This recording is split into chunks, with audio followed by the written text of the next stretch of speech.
Hello, Novella here. I'm your English coach, and today we're going to have another free lesson.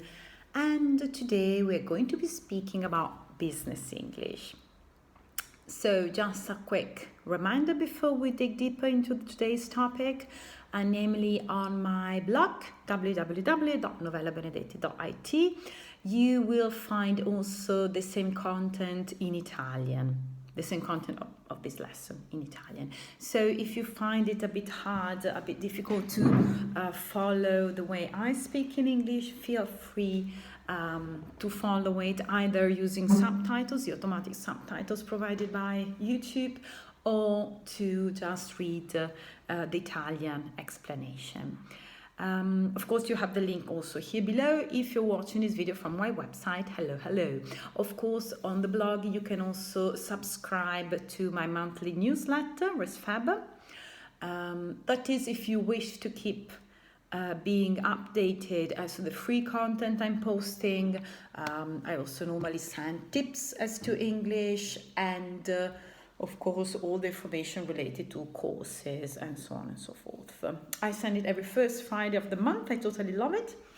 And if you opt in, of course, you're going to receive a little present for me. That's a downloadable ebook containing some US American idioms.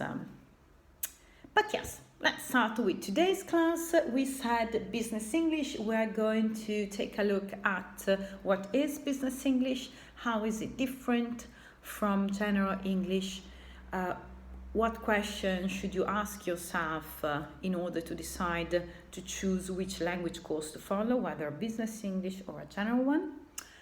And last but not least, how is business English different from general English, grammar-wise and as to vocabulary. Definitions. What is business English? Well, by business English, we mainly refer to English used in a specific context, and namely the business context, okay? So the language is the same, the context is slightly different. What changes, it's not only the context, it's that according to the context, your experiences, of course, you will opt for different grammar structure and different words. And we are going to be dealing with grammar and lexical and vocabulary shortly, but just to give you an idea. What question do you need to ask yourself if you do not know whether to enroll in a business English course or a general English course?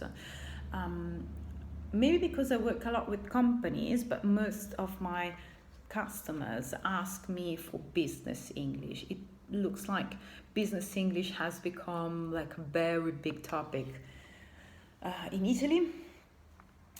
To my view, it really depends. And the question you should be asking yourself is why? Why am I learning English in the first place? Is it because you want to travel? Is it because you want to watch your favorite TV series, Netflix TV series? Or is it because you want to get the best deal, the best possible deal for your company? Why are you learning English? What is the motivation behind your desire? And how are you going to use the language afterwards? And then depending on your answer, please feel free to refer to general or a business English course. By the way, in case you need, they also, if you need a certification, there is also a specific certification as to business English. And by now you're probably wondering, yeah, okay, cool, so it's only the context changing, but what about grammar? She spoke about grammar. What about vocabulary? Before we start speaking about that, I would like to strongly invite you to think about how you use your language, your native language, when you're working, when you're at work, in your professional context. How do you use it? Probably, I suppose you will use a slightly more formal language. You do not speak with your boss like you speak with your friends, I suppose.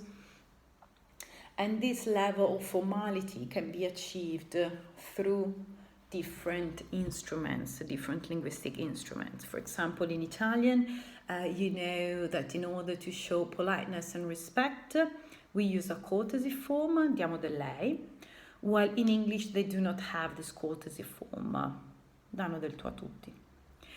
So, courtesy, though, it's still quite important. It's very important also for English people. So even though they do not have the courtesy form, what do? They need to use other grammar instruments. A lot of time, for example, they use modal verbs, especially the verb shall and the verb may. Okay? And that's a difference as to the use of grammar. So instead of saying, I'm hot, can I open the window? You may want to say something more like, shall I open the window? May I open the window? Okay, it's a way to show politeness.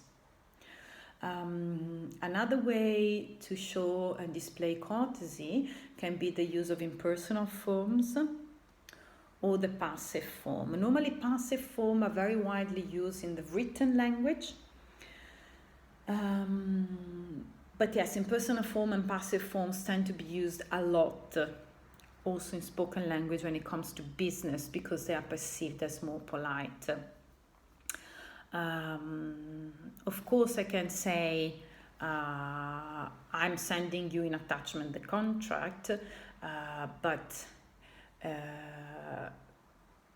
it would be more polite to say contracts is in attachment, or you could also kind of reverse the sentence, please find in the attached file the contract.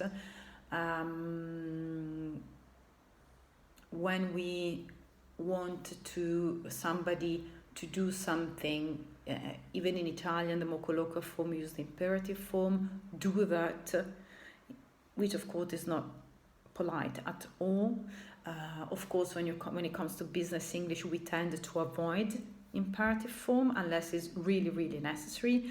So instead of saying you do that, it's more indirect. We could think about doing something. Shall we do that? And then, of course, we speak about you, the inclusive plural form, but then we all know that I'm saying we to refer to you, okay? So once again, it's the same grammar with a different approach to the language depending on the level of courtesy and politeness I want to display. And I will use many modal verbs and impersonal as well as passive forms. What about vocabulary? What vocabulary, even in Italian when you speak in business context, you need to have a really wide range of synonyms for words. Even in Italian, in a business context, you would tend, for example, not to use the verb comprare and use, instead of comprare, use acquistare. And that's the same in English. You would say to buy or to purchase, which is better. Probably you would provide your customer with a product and not give your customer a product. The meaning is the same here again, nothing changes. It's just the level, the register, the level of formality involved, okay? So when it comes to business English, as to vocabulary, you need to remember that you will have to work a lot on synonym and on memorizing new words. Of course, beside the aspect related to synonyms, there are also a number of technical terms of what are perceived as technical terms, which may refer to the specific sector your company is working. For example, I've been teaching English for many years to, for example, companies producing elevators or to car makers. So, of course, you need to build a vocabulary for that specific sector. And then also some technical vocabulary as to the economic field. So of course, if you speak about mortgage, un mutuo, a loan, un prestito, or yes, a VAT number, value added tax, l'IVA. So yes, there are some technical terms that need to be memorized. That's it. So that's it for today's lesson. To wrap up, we just saw the definition of business language, which is English used in a professional context. So the context is what differs from general English mostly. The question you need to ask yourself if you're undecided whether to attend a general or a business language course is why? Why do you want to do this course? Grammar-wise, as to business English, you will need to find different ways to use the same grammar structures you've been learning in general English, and that may refer to, but is not limited by, modal verbs in personal forms and the use of passives. And last but not least, vocabulary. You will need to learn technical terms as well as synonym for terms that are not so technical but require a more formal way of expressing yourself. Good, that's it for today's lesson. If you have questions, feel free to write them in the comments or on my website or send me an email, whatever. You find the Italian explanation of this class on www.novellabenedetti.it, where you can also subscribe to Res Faber, my monthly newsletter.